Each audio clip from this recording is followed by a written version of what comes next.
নীলাচলৰ বুকুত থকা একদম টপ ফ্ল'ৰত আছে মানে এই মন্দিৰটোলৈকে আজি ভণ্টিক লৈ আহিছোঁ।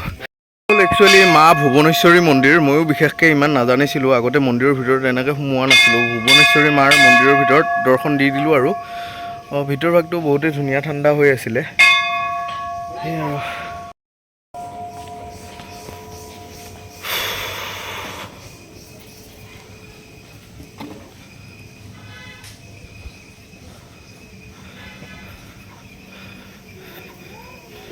আৰু ইয়াৰ পৰা ব্ৰিজখন তামাম নাজাৰা এটা দেখা পায়।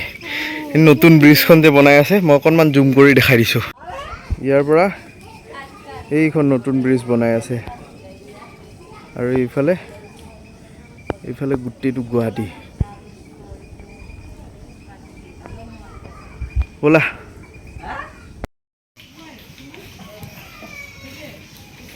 মন্দিৰৰ ভিতৰত কেমেৰা এলাউ নকৰে কিন্তু দেই।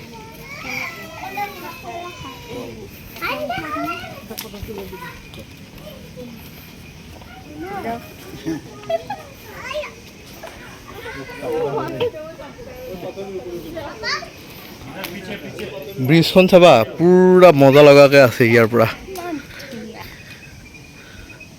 চোৱা মোবাইল আগফালে নিনিবা।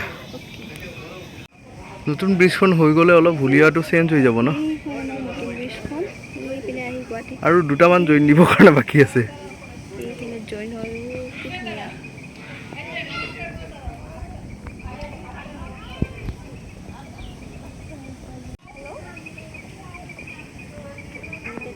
কামাখ্যাত সোনকালে আহি পালোঁ, সেইকাৰণে কামাখ্যা আহিলোঁ। কামাখ্যাৰ এতিয়া একদম ওপৰৰ মন্দিৰ এটা আছে, তাতে আহিছোঁ। আহি পালে এইবিলাক আমি যাম আৰু ইয়াতে। এইটোৰে নামি যাব পাৰি।